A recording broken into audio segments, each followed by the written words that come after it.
Song of Nunu is the latest in a series of spin-offs from the highly successful League of Legends. Like the rest, the goal is to expand the world and characters while also appealing to an entirely new audience. As part of that new audience, I can say that's working pretty well. Song of Nunu caught my attention due to its developer, Tequila Works, who also developed a personal favorite of mine, Rime. Song of Nunu is very much in the same vein as Rime, though with a more straightforward story. This is a narrative-driven adventure game sprinkled with light platforming, puzzle solving, and combat. You play as a young boy named Nunu, who is joined by a large, friendly Yeti named Willump. Together, you'll travel a frozen and beautiful landscape in search of Nunu's mother. Along the way, you'll stumble into a threat from a mysterious dark ice that is slowly covering and infecting the world. The relationship between Nunu and Willump is really the star of the show. They constantly chatter back and forth with each other, cracking jokes and helping each other out.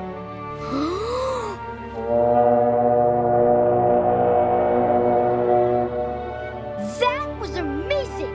He was even louder than you snoring, Willump! You'll seamlessly move from controlling Nunu to Willump as he picks up Nunu to navigate through more platforming-focused areas of the environment. As you progress, you'll encounter a variety of puzzles. These are generally solved by either throwing snowballs at various environmental weak points, or through the use of Nunu's flute. The latter of these factors into some of the more interesting elements of Song of Nunu's gameplay. While using the flute, the L, R, ZL, and ZR buttons each play a different note. Combining two buttons results in even more notes. Across the world, you'll find markings that indicate different notes and will quickly learn to sight-read entire pieces of music without difficulty. Playing different songs or individual notes will then cause different elements of the environment to react. It's a bit like an entire puzzle mechanic built around the ocarina from The Legend of Zelda: Ocarina of Time. Combat is Song of Nunu's weakest element. It isn't bad, it's merely bland. Combat amounts to very basic brawler encounters between Willump and a very limited selection of enemy types. Luckily, these are by far the least common of the primary gameplay sections. The majority of the game is happy to let you explore, platform, and puzzle solve, which all feel great. For the most part, the Switch version runs quite well. You can definitely feel that the Switch was the primary target console during development, as Song of Nunu is releasing as a Switch console exclusive. Image quality isn't a full 1080p, but it remains sharp and good-looking throughout the adventure. The frame rate also holds up most of the time.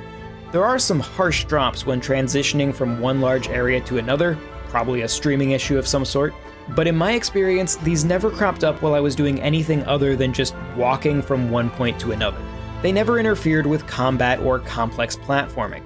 It's also worth noting that it runs significantly better than Rime did when it first launched on the Switch. Song of Nunu is a cozy, charming, and endearing adventure game that by no means needs to be limited to fans of League of Legends. It is a largely smooth experience on Switch, with great puzzles that are fun to solve while not being overly challenging. The flute-playing mechanics are legitimately unique and feel like something out of a lost Zelda game. If you like straightforward adventure games like Rime, Song of Nunu is an easy recommendation.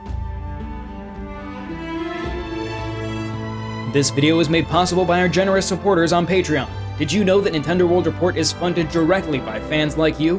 When you support Nintendo World Report on Patreon, you get immediate access to multiple exclusive podcasts every month, exclusive Discord channels, an early look at select content, and more, all for as little as $1 a month. Check out patreon.com/NWR for all the details.